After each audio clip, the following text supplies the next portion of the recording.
Friends, మా husband phone పోయి అయితే 2 months అయింది. ఆయనకైతే ఇప్పటి వరకు అయితే ఫోన్ తీసుకోలేదు. మా ఇంట్లో ఉన్న పాత ఫోన్ అయితే ఇప్పటి వరకు అయితే యూజ్ చేశారు. బట్ ఇప్పుడు అది కూడా సరిగా పని చేయట్లేదు. అందుకని చెప్పి ఇంక ఫోన్ అయితే తీసుకుందాం అనుకుంటున్నాం. ఇంక అక్కడికి వెళ్ళిన తర్వాత చూడాలి ఏ ఫోన్ సెట్ అవుతుందో.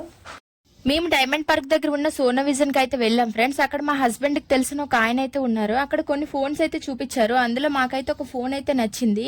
అది కెమెరా వచ్చేసి ఎలా ఉంది అనేది చెక్ చేస్తూ ఉన్నాం. ఇంకా అదే ఫిక్స్ అయ్యాను తీసుకుందామని. ఇంకా వివో V40 అయితే తీసుకున్నాం ఫ్రెండ్స్. ఇంకా అతను అయితే మాతోనే ఓపెన్ చేయించారు. చాలా బాగా అనిపించింది కెమెరా. ఫ్రంట్ క్యామ్ వచ్చేసి 50, బ్యాక్ క్యామ్ వచ్చేసి 100 అయితే ఉంది. కెమెరా క్వాలిటీ వైజ్ అయితే ఆ ఫోన్ అయితే తీసుకున్నాం. ఇంకా ఈ ఫోన్ కి అడాప్టర్ అలాగే కేబుల్ అయితే ఇచ్చారు. రీసెంట్ గానే మా నాన్నగారు కోసం ఒక ఫోన్ అయితే తీసుకున్నాం. బట్ దానికి అడాప్టర్ అయితే ఇవ్వలేదు, కేబుల్ మాత్రం ఇచ్చారు. బట్ దీనికైతే 2 ఇచ్చారు. వీడియో నచ్చినట్లయితే లైక్ చేసి, షేర్ చేసి, సబ్స్క్రైబ్ అయితే చేసుకోండి. Thank you for watching my channel. Bye friends.